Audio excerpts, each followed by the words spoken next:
dhe përkundër përgjigjen ndaj Izraelit, Shtetet e Bashkuara të Amerikës në distancë apo edhe vendeve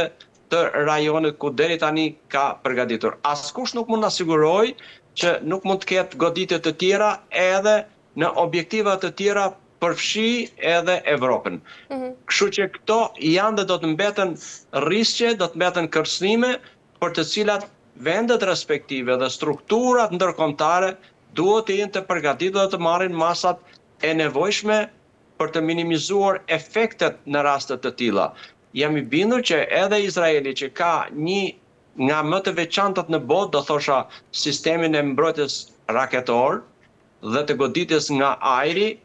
jam i bindur që edhe në llogarit që ata kanë deklaruar vetë nëpërmjet shtypit edhe konferencave,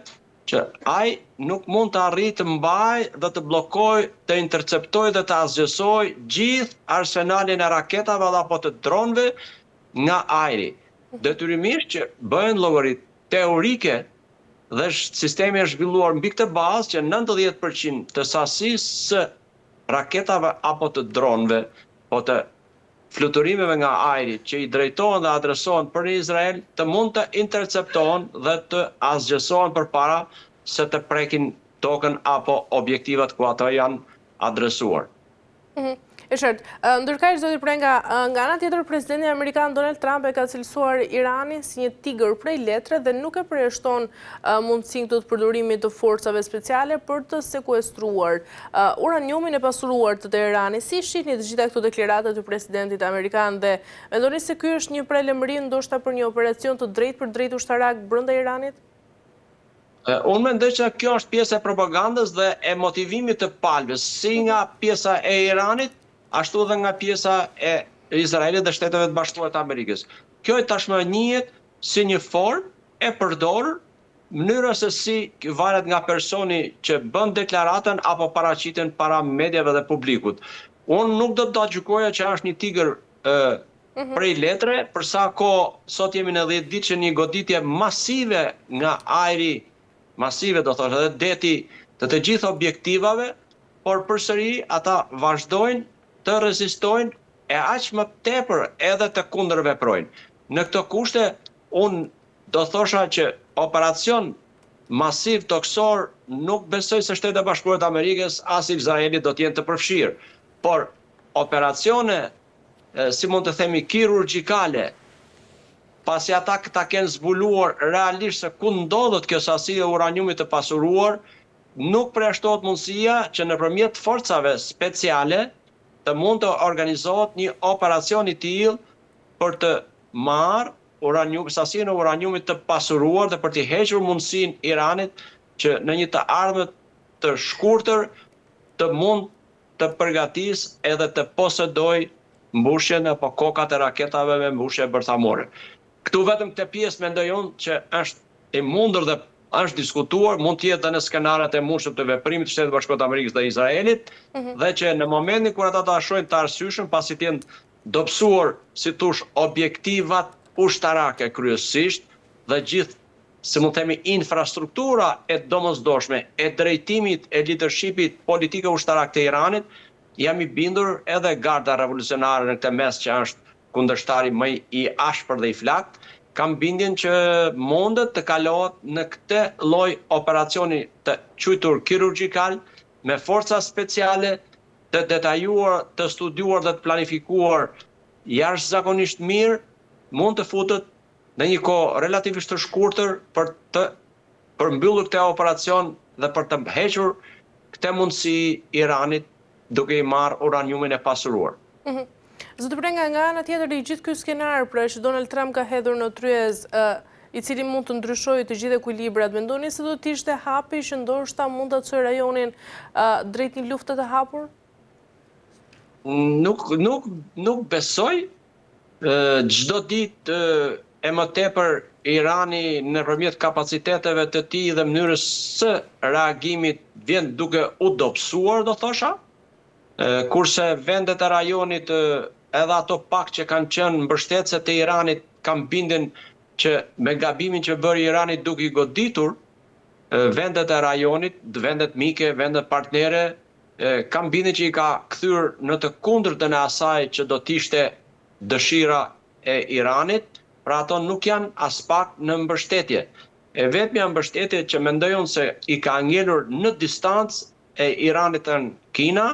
për arsye edhe atyre që përmenda pak më lart për sa i përket aspektit ekonomik dhe furnizimeve mbi 90% të 20% në shkallë botërore që del nga ngushtica e Hormuzit, kështu që vetmja kjo është, kurse pjesa e Rusisë që e ka patur në mbështetje, kam bindjen që është më e tërhequr për shumë arsye e faktor, një nga të cilët janë marrëdhëniet dhe bisedimet që janë zhvilluar mes dy presidentëve, por dhe angazhimi i madh që Rusia ka tashmë për gati më shumë se 4 vitesh në luftën dhe në konfliktin luftarak me Ukrainën. E qartë. Nga ana tjetër, zoti Prenga, mendoni se po shkon për plasja drejt një betejë të drejtë për drejtë pra për pushtetin në Iran, pasi Izraeli kërcënon se do të godas çdo pasardhës së liderit suprem të Iranit, dhe nga ana tjetër kemi presidentin e SBA-s Donald Trump, i cili paralajmëron se lideri i ri të Iranit duhet të marrë miratimin e SBA-s. I gjithë ky operacion luftarak që ka nisur, kam bindjen që përveç arsyeve të tjera, jam i bindur që një nga arsyet dhe objektivat është edhe ndryshimi i regjimit, ose rrëzimi i regjimit. Aty regjimi nuk mund të rrëzohet dhe nuk mund të lidhet me një person, mendoj unë, për kohëzgjatjen e tij që nga 79-a dhe për objeksionet apo modelin e drejtimit të shtetit të Iranit, kam bindje që nuk do të jetë kaq e lehtë, do të jetë shumë e komplikuar, sepse nuk varet tek një person. Edhe nëse një person, siç u ekzekutu lideri shpirtëror i tyre dhe mund të ekzekutohet edhe tjetri që sapo është zgjedhur, kam bindjen që do të jetë relativisht e vështirë dhe shumë e komplikuar që regjimi të mund të bjerë. Ajo mund të realizohet atëherë kur i ka hequr gjithë fuqinë dhe kompetencat e veprimit, si me konfliktin jashtë Iranit, ashtu edhe me vetë popullin e Iranit brenda për brenda, sidomos gardës revolucionare. Sepse ajo është që udhëheq, vepron dhe urdhron gjithçka në lidhje me Iranin. Ata janë besnikët, ata janë të indoktrinuarit, ata janë të cilët ekzekutojnë qytetarët e vet pa asnjë mëdyshje, ata që janë të ndaluar me gjyqe të përshpejtuara, ashtu edhe të tjerë që janë ngritur në protesta dhe janë të shpërndarë, sepse kanë një parim që vazhdojnë të shpërndarë në të gjithë territorin e madh të Iranit për të mund të parandaluar çdo lloj kundërshtije apo ndërmarrje për të rrëzuar këtë regjim. Le të presim e të shohim nëse mund do të arrijnë të organizohen ata të pakënaqur që janë jo pak brenda për brenda Iranit, pasi ai përbëhet nga 20 entitete të ndryshme, dhe përfshirë këtu edhe kurdët që janë edhe në Irak me shumicë, dhe ata kanë dhënë prova se Amerikani i ka përdorur në luftra të tjera të mëparshme, dhe mundet që këta të jenë baza kryesore, si mu themi motori i lëvizjes dhe i veprimit me forca toksore brenda Iranit. Duke marrë në zonat ku kalojnë, po qësa do t'ja arrijnë qëllimit, edhe të pakënaqur dhe kundërshtarët e tjerë të sistemit apo të regjimit në Iran. Nëse do të arrihet kjo, që ngelet për të parë në të ardhmen, kam bindjen që atëherë edhe mundet të realizohet rrëzimi i sistemit, ose si mund të themi që ka aktualisht Irani, dhe të mund të shpëtoj pa kaluar në një kaos apo luftë civile, për të mund të besuar që të hynë në një qeveri tranzitore, dhe për një afat kohor prej 6 muajsh, siç edhe ka propozime të tilla për të krijuar mundësinë që brenda 6 muajve të mund të ndryshohet kushtetuta, të ndahet shteti nga feja, e shumë problematika të tilla që kanë sjell vendin në këtë gjendje dhe në këtë përplasje ose luftë, dhe më pastaj të organizohen zgjedhjet e lira demokratike, duke i dhënë mundësinë edhe opozitës që një pjesë është jashtë Iranit, por edhe trashëgimtarit të fundit të mbretit në të shahut e Iranit që jeton me mbështetësit e tij në Amerikë. Pra, këtu në këtë formë mendoj se do të kishte një mundësi për Iranin dhe për iranianët për të patur një liri pak më tepër dhe një demokraci të brisht nëpërmjet realizimeve të ndryshimeve kushtetuese. Këto janë të lehta për tu paraqitur si leksion, por janë tepër të vështira për të realizuar në terren. Le të shpresojmë se diçka do të ndodhë dhe regjimi do të bjerë dhe për vetë Iranin do të kemi një situatë tjetër. E qartë, zoti Prenga, nga ana tjetër, me gjithë këto paralajmërime për të goditur çdo pasardhës pra të liderit suprem dhe në të gjithë këto momente kritike tashmë në këtë konflikt, cili është roli që po luan Izraeli? Izraeli ka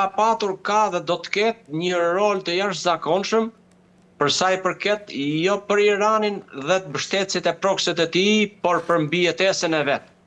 Pasi që në momentet që është vendosur në ato territore, në lindjen e mesme, do thosha,